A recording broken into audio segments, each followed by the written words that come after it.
But more importantly, why I wanted you to come, especially the permanent secretaries, because the politicians have come here before, the members of parliament, the ministers, but I don't think the permanent secretaries have been here before, this area. Really, the message I want to insist is the issue of wealth creation in the homes. I really don't know how we shall continue to talk about this endlessly, and people just running around, wasting time, talking nonsense, and we just politely try to massage them, but doing nothing. Because if you deal with homestead incomes correctly, you have seen the infrastructure here is very bad. The road is impassable, it's not good. It is remote, very far. I'm glad we have been able to bring electricity because the electricity was not there, but now it has come. You heard how they were talking about the telephones. Now they have telephones. The other man said he could ring people in Tanzania. Then there is water. You heard there's something about some water. But otherwise, the infrastructure is not there. But when we started the campaign near Wakitura, because that's really where I did the work, to change the cattle keepers from traditional cattle keeping to commercial, semi-commercial. I did it mainly around Wakitura. So because these are the same fellows, they had that, oh, people in the Rushere area are getting money. So they would come, then they would copy. The only thing I did here was I gave a bull, a Frisian bull, from my farm, from Wakitura, to the father of the other boy whom they were saying he was chairman, the one who spoke. Just a bull. And when he came and the bulls, everybody copied. They did it on their own. The only thing was the example. So now, of course, they have moved, but they still have a long way. You can see these are potentially very rich people, but they are still underutilizing the land by the free range method. We are now trying to move them free range to the Nyakana model, where you don't do free range, you do intensive farming. If they do that, there will be, Uganda will totally change. There will be billionaires. So this is the message I want us to get. All these things you keep talking about, doing this one, really are off the point. As we come to the conclusion of this remarkable retreat, I'm filled with a deep sense of gratitude and optimism. Over the past few days, we've been engaged in a meaningful discussions. We have shared valuable insights and crafted strategic plans that will guide our nation forward. First and foremost, I would like to extend my heartfelt thanks to you, Your Excellency Mzee, for your support, guidance, and presence at this retreat.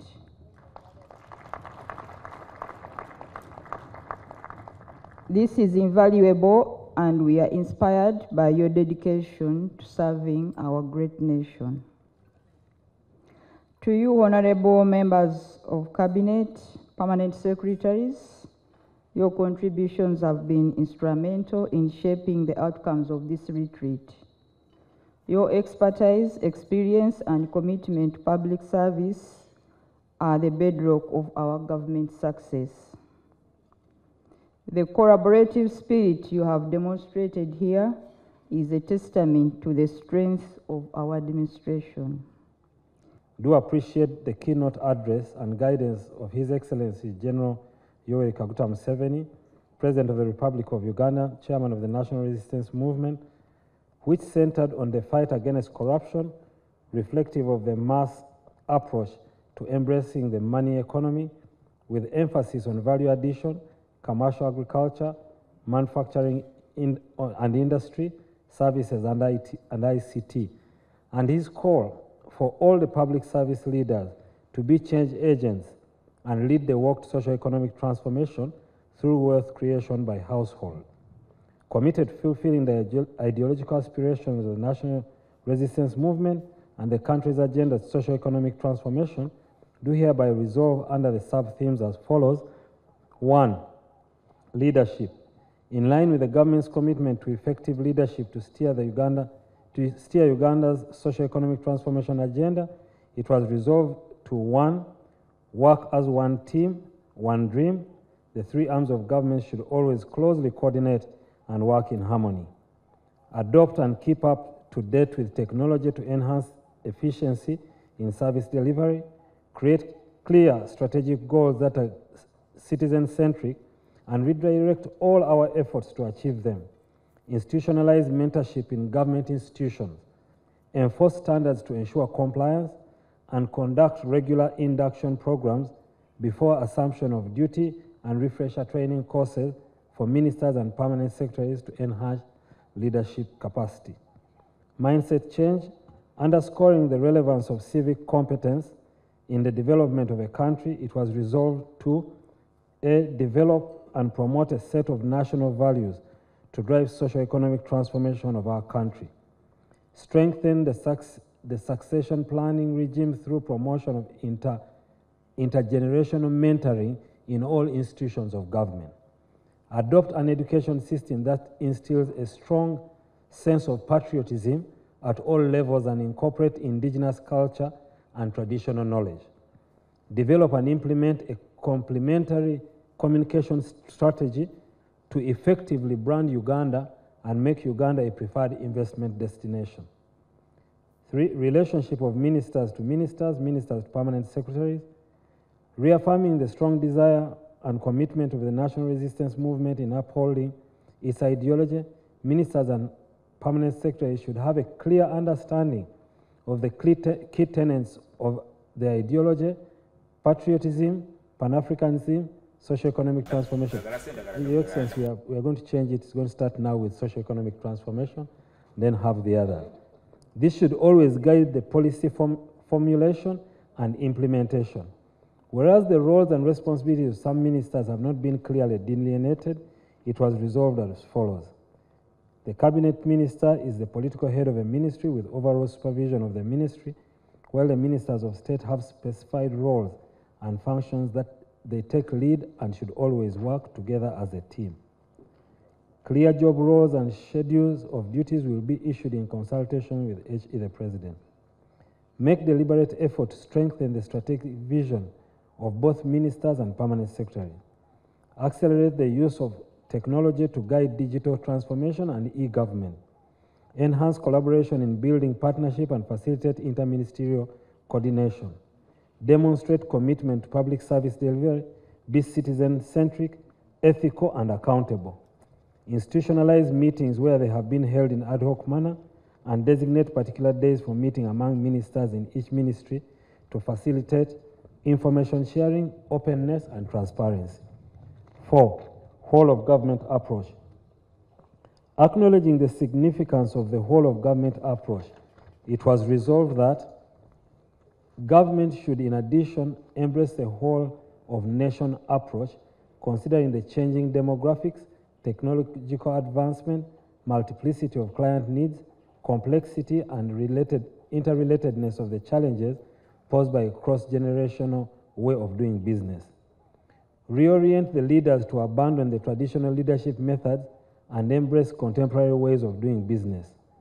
Automate business processes, embrace and prioritize funding in artificial intelligence as an enabler, develop an artificial intelligence policy which with a detailed implementation roadmap, develop a risk management strategy, and invest in building capacity of the users. Performance management. Underscoring the contribution of a robust performance management system in improving the development outcomes of our country, it was resolved to select a performance management system that resonates with the development needs of Uganda. Demonstrate political will. Government should make deliberate effort to invest in managing performance of public officers, strengthen the reward and sanction regime, harmonize pay in public service, and invest in strengthening systems and institutions that are responsive to service delivery.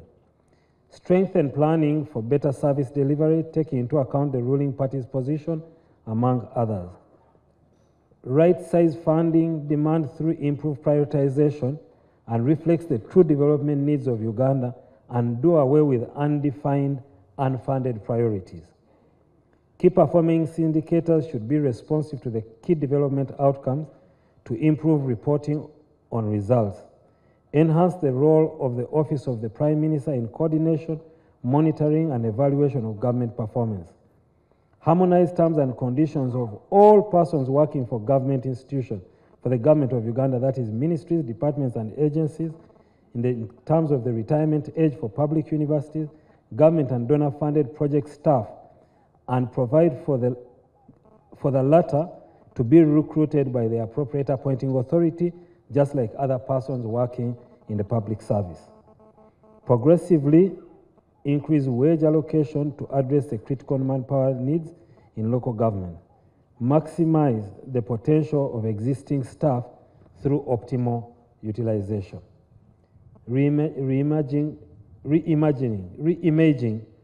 the taxation and narrowing of the fiscal gap.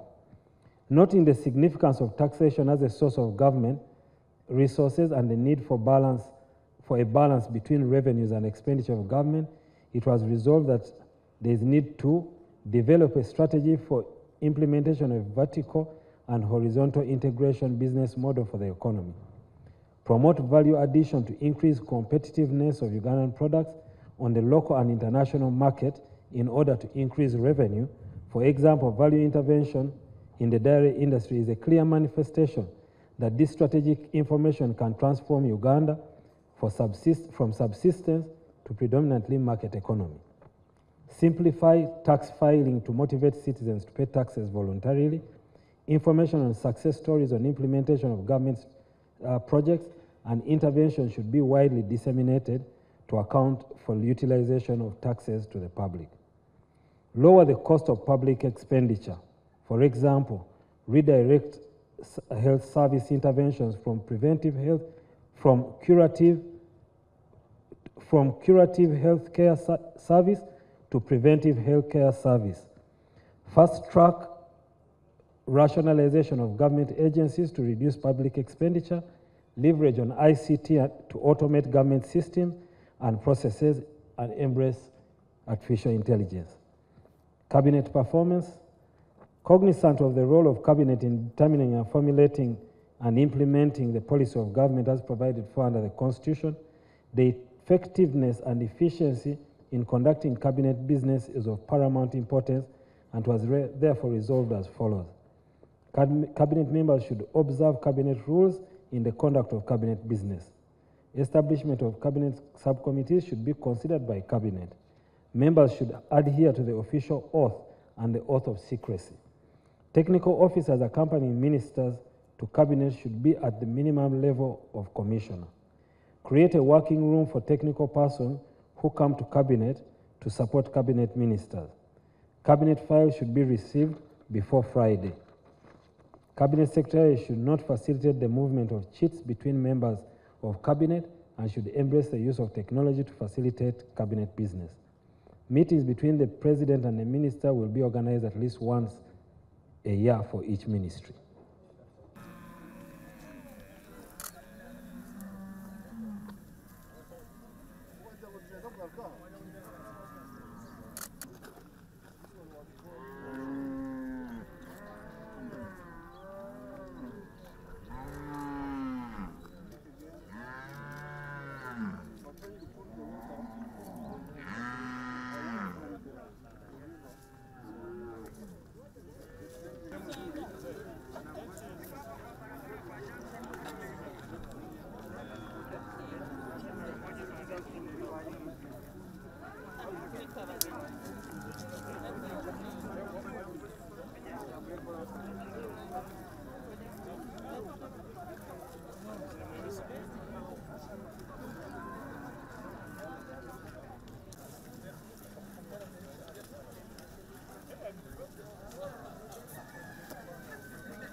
The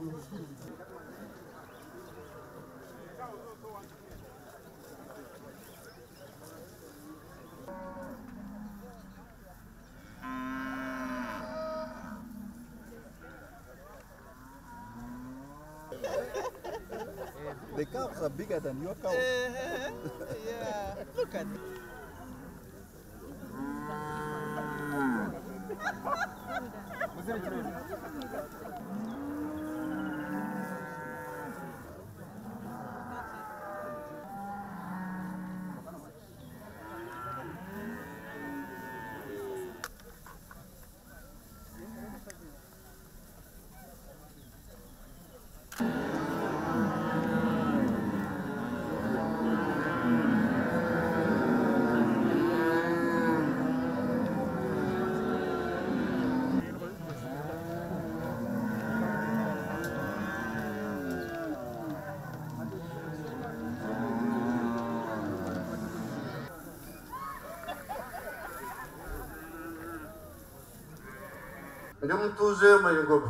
That he's a resident of Ngoma. He's a cattle keeper. He looks after cows of two types, the indigenous and the exotic. Thank you very much. Thank you very much for coming. God, praise be the Lord who brought you. His father died and left him 50 cows. Yes, when his father died and bequeathed him 50 cows, 50 makumi yeah. 50 indigenous cows.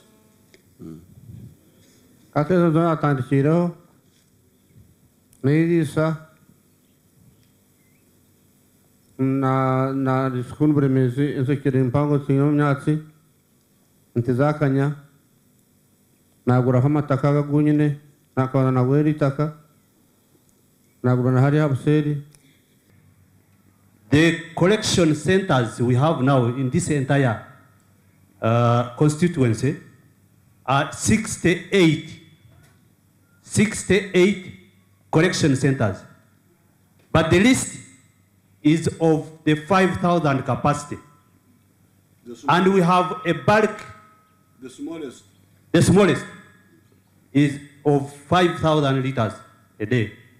But we have also the bulk, the one for Brookside, which takes 35,000 liters per day. So you find that in a month we collect about 2.5 million liters. And these are spread in the sub-counties of Ngoma, Chinyogoga, Chinoni. 2.5 per day. 2.5 million liters per day. Production of milk changed our lives. Your Excellency, I remember in 2002, we had only 2 homesteads with Mabati, as you rightly say. That was Mzee Bagarkayo and Mzee Isanga, whose father, the chairman, is here. Those ones were the only one. But now, every homestead have got such good shelter or houses. And this is an indication of the transformation. We also changed. They were happy that they have money now. The old man said he has got money, he doesn't know what to do with the money. And that they need a bank because they have a lot of money. But at the same time, they were complaining about the children who have got degrees, who have no jobs. Now, I was telling them that I thank them very much for this, because now the improvement which has happened are just 2 really, 2 or 3. Number one, they stopped nomadism from moving around, because that's what they used to do, like Anyakun. Anyakun, where's Anyakun?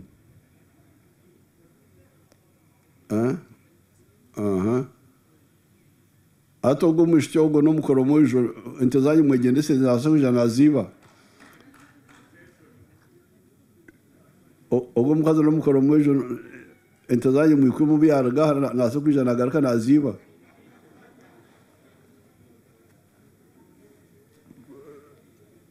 So the improvement is that they are no longer moving around like the Karamojong.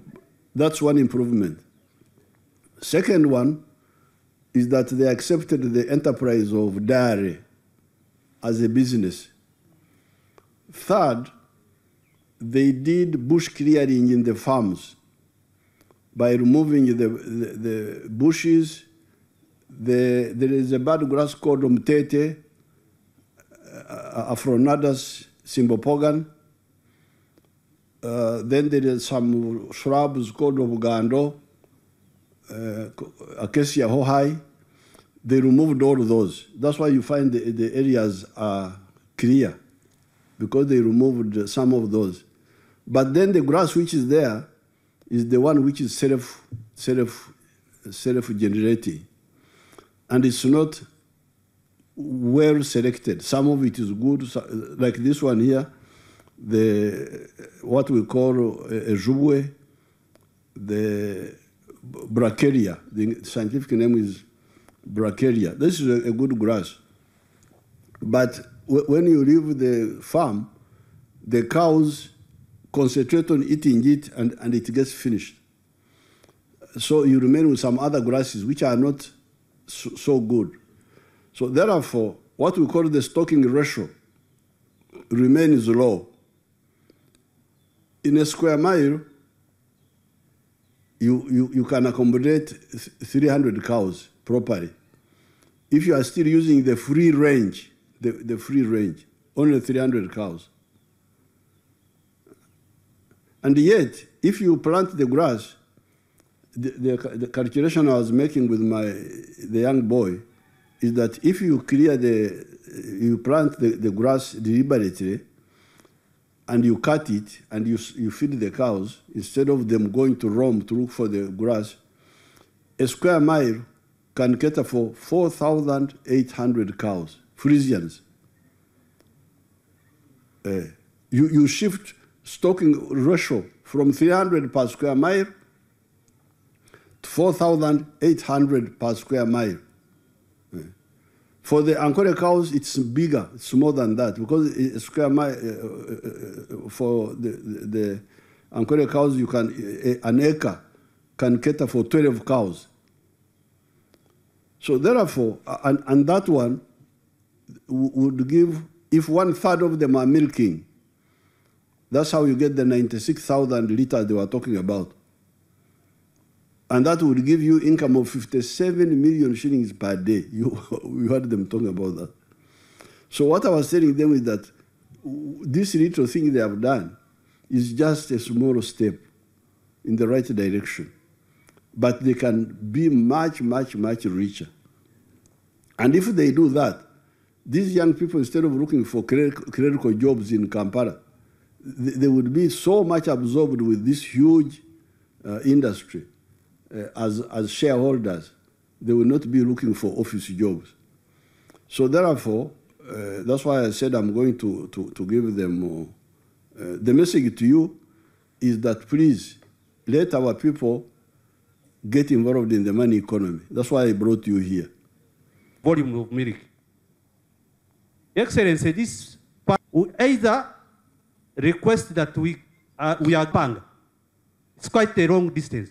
So when the unit will be here, everything, the services would be near to them. Your Excellency, the road, the Tamaka road from Butarangu actually recognized our efforts in the war. So it is challenging, even when we had a center too. No. With those few words, let me end here and then. Milk, and then the milk gave him a lot of money, and he was very happy. He gave him cows to graze as well, so he's in farming as well. And he's thanking the president for the guidance. Happy with the peace. He's happy with the peace, yes. Although the children don't Need a bank because they have a lot of money and they need to keep